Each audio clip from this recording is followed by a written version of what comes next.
Amanda's POV. Patapos ka na? Ani manang Celia habang papalapit sa akin. Kasalukuyan ako naglalagay ng mga iniluto ko sa lalagyanan. Wow, iha! Mukhang masarap lahat! Oops, manang! Bawal sa'yo ang sisig at seafood. Kalaban ng mga pagkain na yan sa'yo. High blood ang aabutin mo. Itong spicy chicken barbecue ang sa'yo. Sinimangutan ako nito bago ni manang pinitik ang aking ilong. Natawa naman ako sa reaksyon nito. Ang sarap! Kaya nawiwili si Sir dito kumain sa bahay eh. Masasarap ang mga iniluluto mo, iha. Simula kasi nang ikaw ang ma-assign sa kusina, ay palagi na siyang kumakain dito sa bahay. Iyon ang napansin ko. Hindi nga, manang. Madalas ba talaga na sa labas kumakain si Sir? Oo, Amanda. Madalas siyang kumain sa labas at madalang dito kumain. Kahit yung mga guard natin sa labas ay nagustuhan ng mga iniluto mo. Mabuti naman po kung ganon. Ani ako rito. Maya-maya ay naupo ako sa tapat ng matanda nang matapos ako sa mga ginagawa ko. Hinihintay na lang namin ang sasabihin ni Romano kung saan ihahanda ang mga pagkain. Hanggang ngayon kasi ay nasa taas pa rin ito. Napatingin ako sa seafood at natuon ang pansin ko sa tahong. Napalabi akong bigla nang maalala ang sinabi kanina ni Romano. Ang damuho, ngumisi pa. Alam ko nang ibig niyang sabihin doon. 29 na taong gulang na ako. Hindi pa nga ako nagkaka-boyfriend at wala pang first na yun sa relasyon. Pero alam ko ang mga ganong linyahan. Kumakain ako ng tahong, Mandy. Tahong? Peste talaga. Mandy, bakit kumingiti ka dyan? Wala naman akong sinasabi. Biglang singit ng matanda. Napapikit na lang ako sandali nang magsalita ang matanda. Buwisit talaga. Puro na lang imahe ni Romano ang pumapasok sa isip ko. Hindi na ako natutuwa. Baka mamaya kung saan mapunta to. Oh, namumula naman ngayon yung mukha mo. Ayos ka lang ba? Ayos lang po ako, manang. Huwag po kayo mag-alala. Normal lang po ito. Iniba ko na lang ang usapan para hindi na pumasok sa isip ko si Romano. Manang, sa tingin mo, saan magpapahain si Sir? Sa tabi ng pool? Sa gazebo? Sa garden? O sa rooftop? Hindi ako sigurado, iha. Madalang magkaroon ng bisita si Sir. Sa tuwing magkakaroon, ay sa labas sila kumakain ng bisita niya. Babae po ba? Bigla ay tanong ko. Ikaw talaga, Mandy. Sinabi ko na sa'yo, mabait si Romano.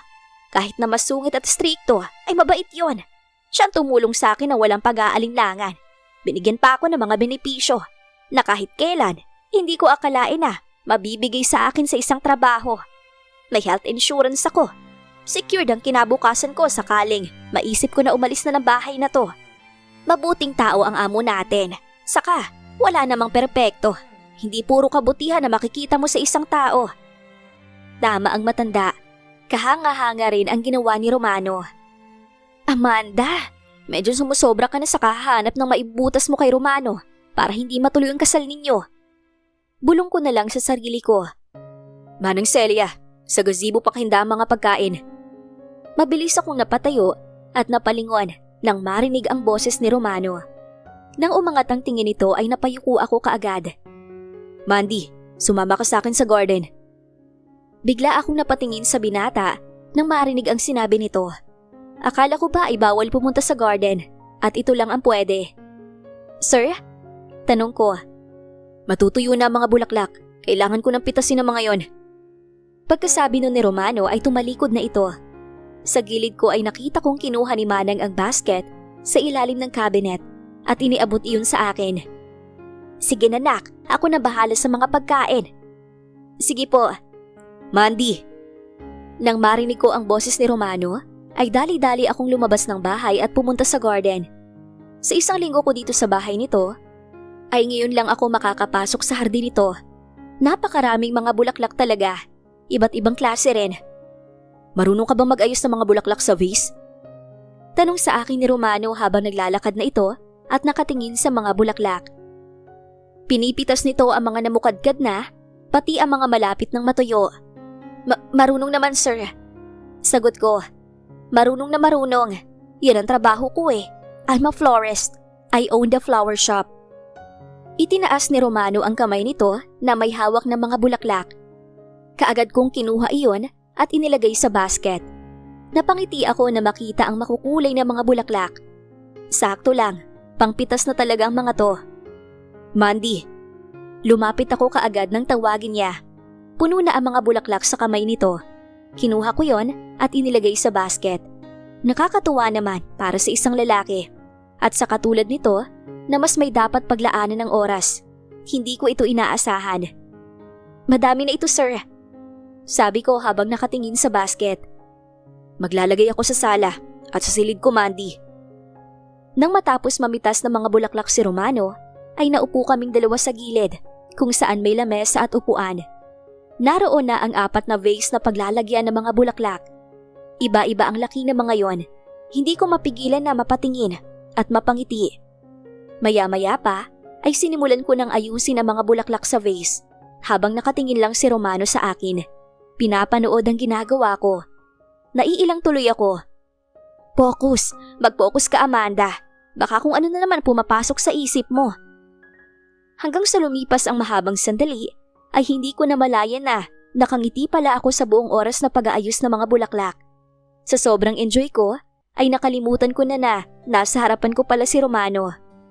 Nang mapatingin ako rito ay nagulat ako nang magtama ang mga mata namin.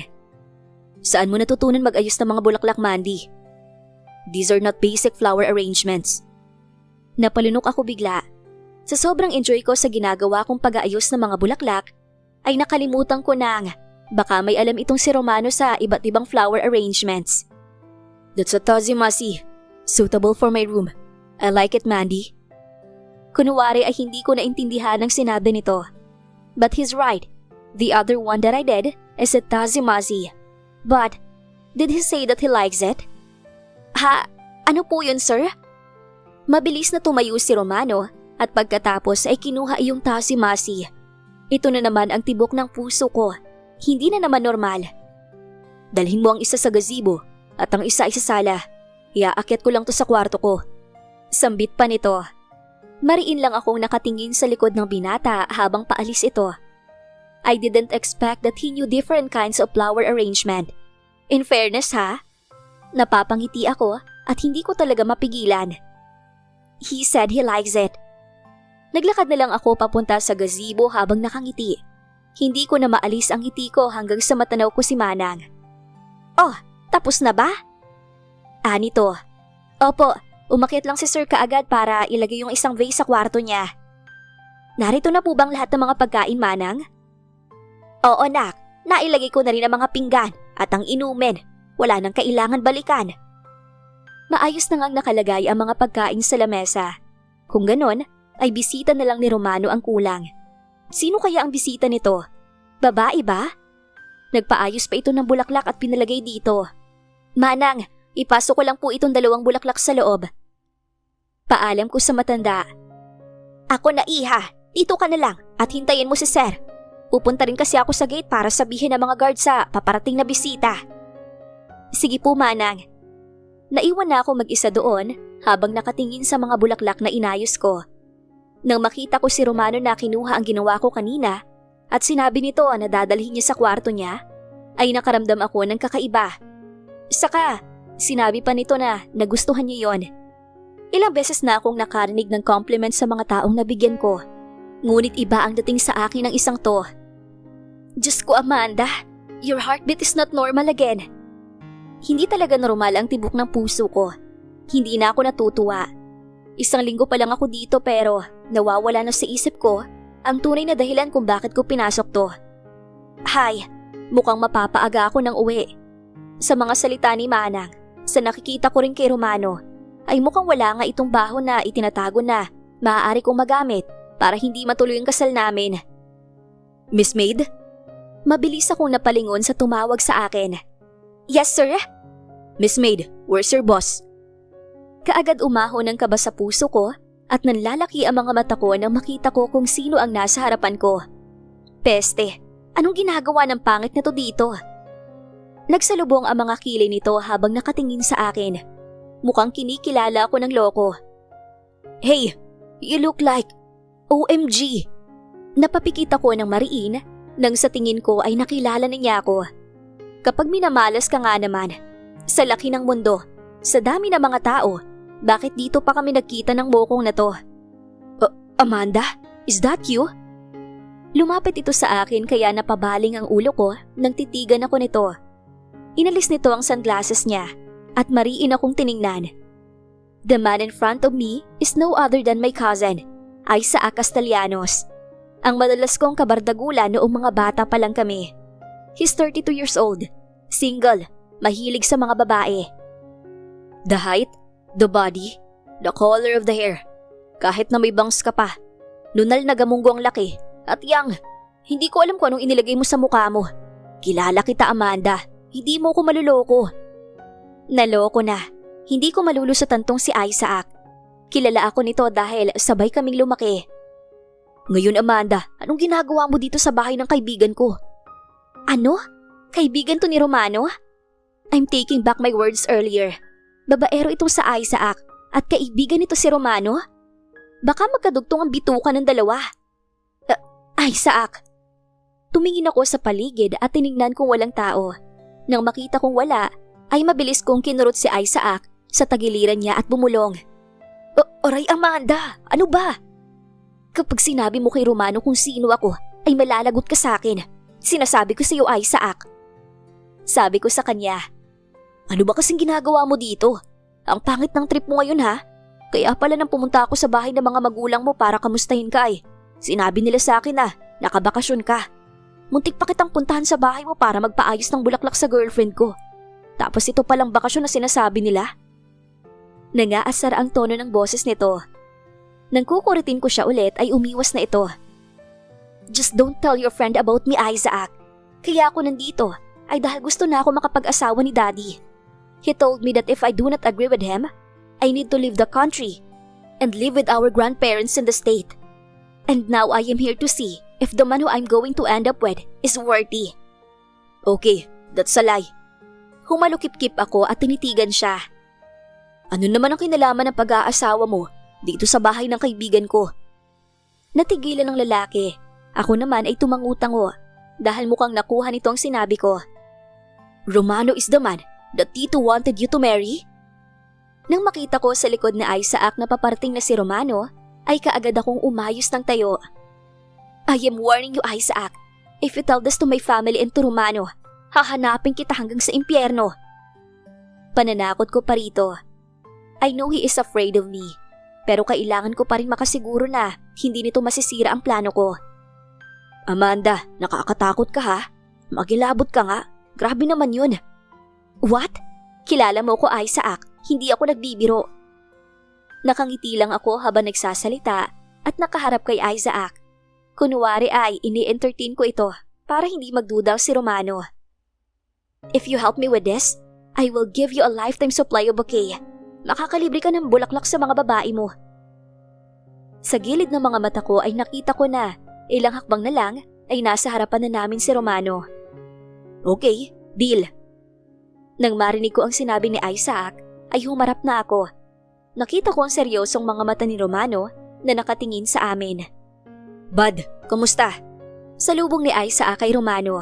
Pero imbis na sumagot ang binata sa tanong ng pinsan ko, ay iba ang sinabi nito. What are you two talking about? You were so close with each other. Nagkatinginan kami ng pinsan ko, kaya't nag-isip kaagad ako ng sasabihin kay Romano. Ngunit nagulat ako nang bigla akong akbayan ni Isaac. You know that I am friendly to anyone, Bud. Kahit sa mga maid pa. Tinanong ko lang tong si Ganda kung nasan ka. Sambit pa ni Isaac at naramdaman ko na pinisil niya ang balikat ko. Nakita kong napatingin doon si Romano. Bago pa ako makapagsalita ay nilagpasan na niya kami at tinungo ang gazebo. Mabilis kong nilingon si Isaac at sinamaan ito ng tingin. Sabay alis ng kamay nitong nakaakbay sa akin. Peste talaga to kahit kailan. Hindi naman niya ako kailangan akbayan. Mandy, lumapit ka dito. Tawag sa akin ni Romano. Kaagad akong tumalima at sumunod na rin sa akin si Isaac. Naupo ito sa tapat ng aking boss at ako naman ay nasa gilid. Ano po yun, sir? Tanong ko. Nothing. Manatili ka lang dyan para kung may kailangan ako ay masabi ko agad sa'yo. Okay po, sir. Nang makita ko na nakatingin sa akin si Isaac habang nakangiti, ay pinanlakihan ko siya ng mga mata. Isaac, stop looking at my maid. Nagbago ka na ba? Hindi ko alam na ganitong mga itsura ng gusto mo ngayon. Napasinghap na lang ako at bigla akong nainsulto sa narinig kong sinabi ni Romano. Aba, pasmado palang bibig nito. Napaka-judgmental. You are so mean, Romano. She's cute. Ano bang pangalan niya? Ngayon ko lang siya nakita sa bahay mo. I was here last month, right? Nasaan na yung ibang mga katulong mo? Tanong pa ng lalaki. Nagsimulang kumuha ng pagkain si Romano bago sumagot. Pinalayas ko na. Humalakhak si Isaac nang marinig ang sagot ng binata. Nang mapatigil, ay nakita ko na nagsalubong ang mga kilay nito habang nakatingin sa boss ko. Sandali kong ipinaling ang mukha ko kung saan ito nakatingin at nang mapagtanto na sa noo ni Romano ay napatuwid ako ng tayo. Bigla kong naalala ang pagbato sa kanya ng sapatos. What happened to your forehead, bud? Napaaway ka ba? Nilingon na binata at ako naman ay mabilis na umiwas. Hinahanda ko na ang sarili ko na sabihin ni Romano kay Isaac na ako ang may kagagawan. Ngunit hindi ko inaasahan ang sagot nito. A cat fell on top of me and scratched my forehead. Mabilis kong naibaling ang tingin ko sa kanya. Oh, bakit pinagtakpan niya ako? Bakit hindi nito sinabi ang totoo? Pusa? May pusa ba dito sa bahay mo? You hate cats. Saan ka naman makakalmot ng pusa? Romano, you are hiding something from me. Sa tono ng boses ni Isaac, ay mukhang may nais itong ipaamin sa binata. Nagsandok na lang ng kanin si Isaac at kumuha ng sisig at seafood na niluto ko. Nakangiti ang mokong. What? Mukhang ito ang huhuli sa akin. Makikinig ako ng usapan nila. Nagsimula na rin kumain si Romano habang ako ay nakamasid lang at katulad ng trabaho ko ay naghihintay kung may iuutos pa ito. Pero parang baliw si Isaac. Patingin-tingin ito sa akin habang nakangiti. Pakiramdam ko ay may gagawin itong kalokohan. Subukan lang talaga niya. Alam nito kung paano ako magalit. Did you meet the model again? Yung nakasama natin sa bar? Hindi ba at hinatid mo pa uwi yun? Napaawang bigla ang mga labi ko nang marinig ang sinabi ni Isaac. Bigla ay gusto ko siyang batukan dahil sa narinig ko. Siya ba ang pusa na kumalmot sa'yo? Wild ba? Malakas na tumawa ang peste kong pinsan. He's enjoying this. He knows that I am here to see if Romano is a good man. And now, he's revealing their night outs. Walang hiya ka talaga, Isaac. But wait, bakit ako naiinis? I should feel happy because I learned that he's going out with a model. Pero bakit ako naiinis? Isaac, hindi ko hinatid ang babaeng yun. Call for dead. I can't stand her. I don't like her smell. Sagot naman ni Romano. Muli na namang tumawa ang pinsan ko sa sinabi ng aking amo. Bigla ay gumaan ang pakiramdam ko nang marinig ang sinabi ng binata. Okay, this is weird. I don't like this feeling. Wow, ang sarap naman. Ani Isaac. Hindi ba nito kabisado ang luto ko? Madalas itong makakain sa amin noon at ako ang palaging nagluluto. He's a fat high school kid back then. Sino nagluto? May chef ka na ba sa bahay mo, bud? Umiling si Romano. She cooked it. Itinuro niya ako gamit ang kutsara niya. Really? Isaac looked at me. I don't usually praise someone because of delicious food. But you are a great cook, Miss Maid. Inirapan ko ito dahil mukhang pinagtitripan niya ako. Sa klase ng pagsasalita nito at sa mga tingin na ibinibigay nito, ay alam ko na ang ibig sabihin nun. Pasalamat kang peste ka at naka-maid mood ako ngayon. Ang sarap mo magluto, Miss Maid. Thank you, sir. Sagot ko. Nilakihan ko ito ng mga mata at kinagat ko pa ang ibabang labi ko para paalalahanan ito sa ginagawa niya. Ano nga ulit ang pangalan mo, Miss Maid? Abat hindi talaga titigil ka papapansin sa akin. Sir Isaac? Why do you need to know? Just keep on eating, Isaac. Huwag mong ipaisip sa akin na interesado ka sa maid ko. Anang binata habang salubong ang mga kilay. Maid ko? Peste ka, Romano. Inaangkin mo na ba ako ngayon? Bud, why do you look so pissed? Alam mo sa ating magkakaibigan, ay ako ang pinaka-friendly.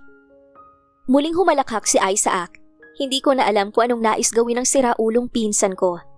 Nang wala na magsalita sa kanilang dalawa, ay pinanood ko na lang silang kumain. Maya-maya ay naalala ko ang babaeng modelo na binanggit ni Isaac kanina. Ibig sabihin ay, maselan sa amoy itong si Romano. Bigla inamoy ko ang sarili ko. Hindi naman kasi ako mahilig sa pabango. I'm full. Grabe. Ngayon lang ako ulit nakakain ng ganun karami. Thanks to you, Miss Maid. Ang sarap mo magluto. Do you know that the way to a man's heart is through his stomach? You got my heart already. Sabi ng bugo kong pinsan. Nakita ko na kumunot ang noo ni Romano sa sinabi ni Isaac. Muli itong uminom ng tubig hanggang sa maubos ang laman ng baso. Sinalina niya iyon ulit at muling uminom. Uhaw na uhaw? Romano, pwede ko bang mahiram ang maid mo ng 3 araw? Mukhang gusto ko ng… No, even a day, bud. Paglulutuin ko lang yan sa bahay. I said no, Isaac. Bakit ang kulit mo ngayon? He asked irritated. I need Mandy here in my house. Isaac showed a mischievous smile. So her name is Mandy. Sabay baling sa akin. Mandy, kapag sinisanti ka ni Romano ay, sabihin mo kagad sa akin ha. Willing akong tumanggap ng katulong kahit hindi ako naghahanap. I wanted a cute maid who can cook delicious food. Ang maid na katulad mo, Isaac. Napangiwi ako nang marinig ang seryosong boses ni Romano. Ubus na ang pasensya nito pa ganyan. Pero bakit ba naiinis ito? Isaac was just asking him about me, his maid. This is not a normal reaction of a boss. Oh, Romano, hindi ba't minsan ay 1 linggo lang itinatagal ng mga maid mo? Tapos naghahanap ka na ulit ng mga bago? Swerte ng 1 buwan dahil pinapaalis mo ng lahat. Kung sakali lang naman na palayasin mo si Mandy. I will never fire her, Isaac. Isaac leaned on his chair and crossed his arms. You have one rule, bud. Kahit na malabag ni Mandy ang isang patakaran na yun. Doon ako humakbang ng kaunti para makita ang reaksyon ni Romano. I badly want to see his reaction. Ngunit nang bumaling ito sa akin, ay mabilis akong napatingin sa malayo. Huwag kang makulit, Isaac. He didn't answer my cousin's question. And what's with I will never fire her? May kasunduan kami. Isaac mentioned it. Sa oras na magkagusto ko kay Romano, ay kailangan ko nang umalis ng bahay na to. That's his only rule. Now, what does he mean by he will never fire me? Na kahit magkagusto ako, ay maaari akong manatili sa bahay nito? Tapos sa tono pa lang ng boses ni Romano ay halata ang inis nito. At itong pinsan ko naman, ngiting tagumpay. Hindi kaya yun ang intensyon niya? Ang inisin si Romano? May nararamdaman ba to na hindi ko nararamdaman? Clearly, my boss doesn't want to let go of me. That's what his words and actions say. I suddenly wanted to talk to Isaac. Huminga ako ng malalim. I don't want to name what came in my mind after this realization. 1 linggo pa lang ako sa mansyon. There's no way Romano is interested in me. His maid. No way. Sa isang pangit na katulong? I don't think so. Let's go to the rooftop, Isaac. Doon natin pag-usapan ang pakay mo dito sa bahay ko. Pagkasabi ni Romano ay tumayo na ito at naglakad na. Susunod na sana ako pero hindi pa ito nakakalayo nang lumingon ito at tumingin sa akin. Don't follow me, Mandy. Just stay here or go to the garden and arrange some flowers. Muli nang tumalikod ang binata at naglakad na paalis. Sige po. Tumingin ako kay Isaac. Romano never let anyone in his garden. Why would he? Then he suddenly smiled. Wow, mukhang napapadalas ang pagpunta ko dito, pinsan. I think I need to clarify some things. Makahulog ang sabi niya sa akin. Ano naman yon? Lumapit siya sa akin at tinapik ako sa balikat. Pagkatapos ay ginulo ang buhok ko. Alam ko na hindi mapanakit si Romano, pero ayoko sa ideya mong ito, Amanda. Ang payo ko sa'yo ay umuwi ka na sa atin. Seryosong sabi nito. This is not good, Amanda. Hindi na dapat ganito ang ginawa mo kung gusto mo na makilala si Romano. What are you going to do? Pagkatapos mong malaman ang gusto mong malaman, you will still meet him? Magkakaharap kayo. At anong maiisip ni Romano kapag nalaman niya na ang magiging fiancé niya at si Tali na katulong niya ay iisa? Ayaw ni Romano sa sinungaling. Iba siya magalit. I am telling you. Sinasabi ko to sa'yo dahil pinsan kita at nag-aalala ako sa desisyon mo. Habang maaga pa, go back home, Amanda. Huwag mo nang patagalin ang pananatili mo dito sa bahay para lokohin si Romano at magpakilala ng ibang tao. Hindi ka pa niya nakikita kahit sa larawan at dapat mong ipagpasalamat yun. Pero, maliit ang mundo natin, Amanda. Maaring bukas sa susunod na bukas, ay malaman niyang tungkol sa'yo. You are not that hard to notice. Kaunti lang ang nagbago sa itsura mo. Umuwi ka na. Huwag mo nang hintayin na malaman ni Romano ang totoo. Siguradong magagalit siya at palalayasin ka dito. Mahabang salaysay nito. I can't imagine that. My lips parted. Wala akong mahanap ng mga salita na maaaring sabihin kay Isaac dahil lahat ng sinabi nito ay may punto. Isaac! Sigaw ni Romano. Yes baby, I'm coming! Pangaasar ng lalaki. Bago tumalikod si Isaac, ay tinapik niya ako muli sa aking balikat. Isipin mong mabuti ang sinabi ko sa iyo, Amanda. Nakaalis na si Isaac pero ako ay hindi pa rin gumagalaw sa kinatatayuan ko. Paano ba naman, hindi mawala sa isip ko yung mga sinabi nito. Madalas kalokohan ang naririnig ko noon sa bibig ni Isaac. Pero ngayon, ito ang unang beses na nagsalita siya ng ganito kaseryoso.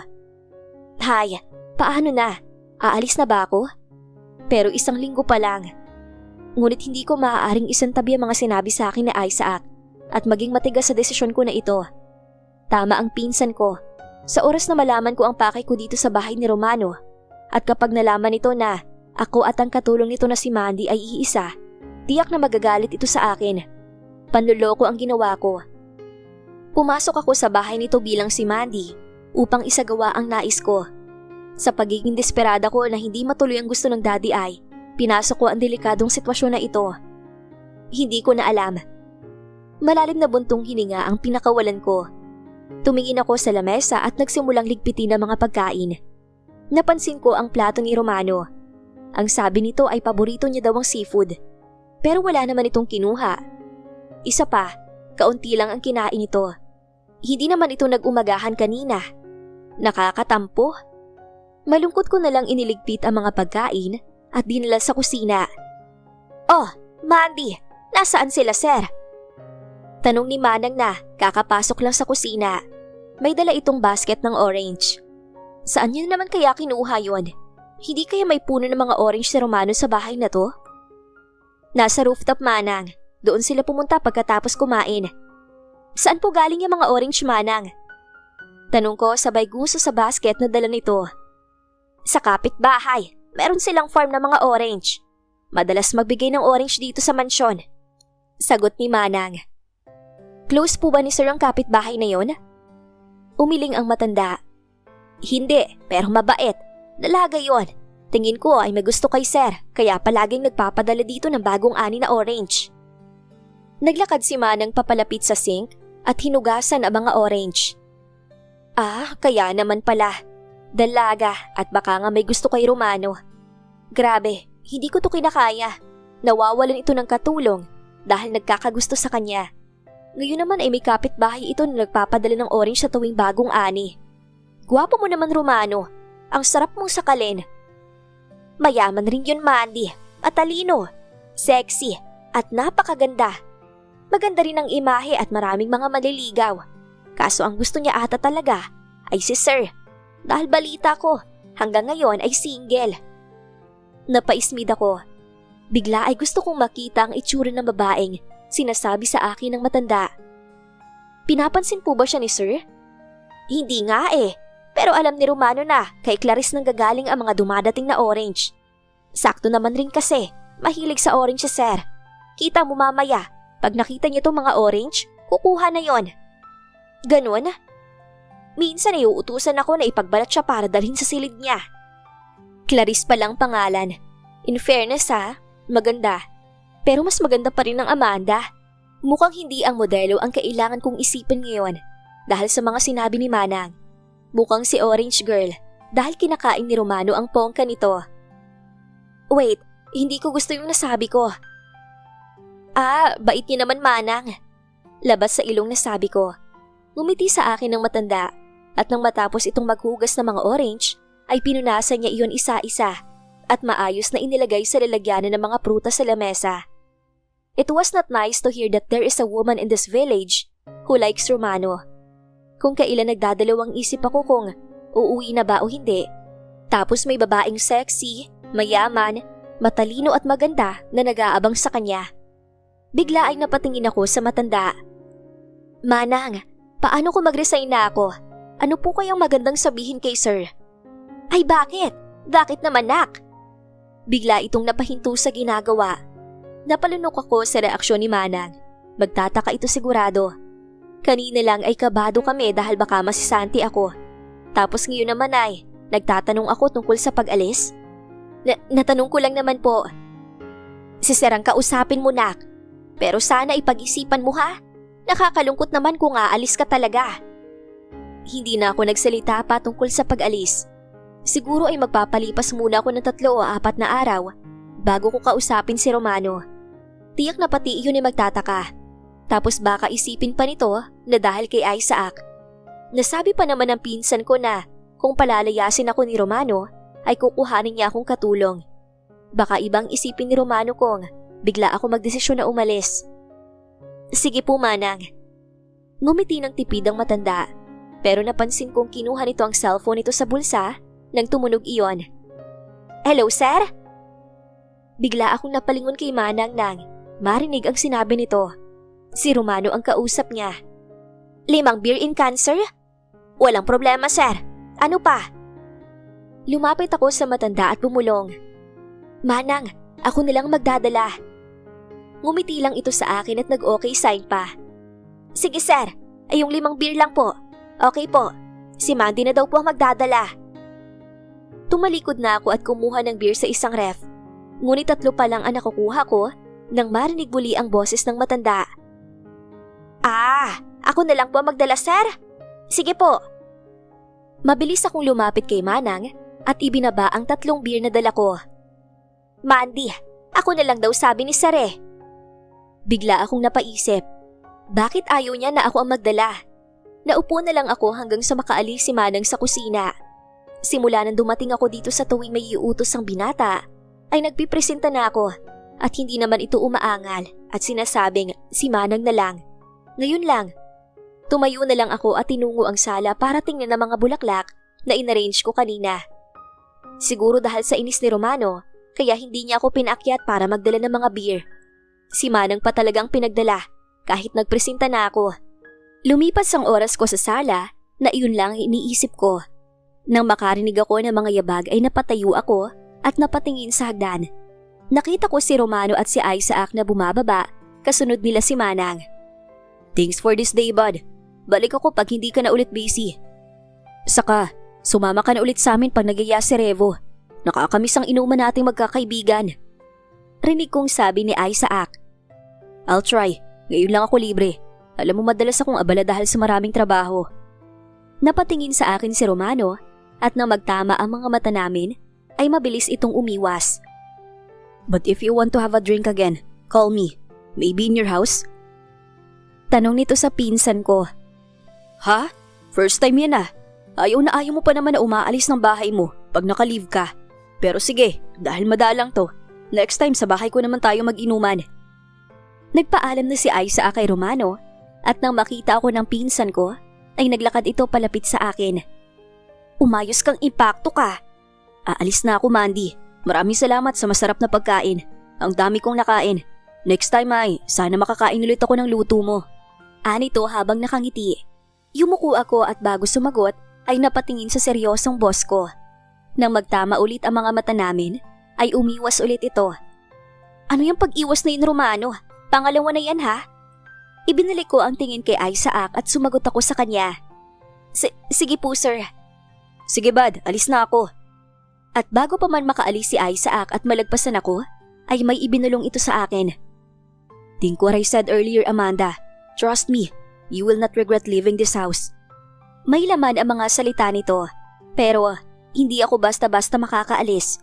Tiyak na magtataka si Romano kung bukas o sa makalawa. Paano ako makakaalis?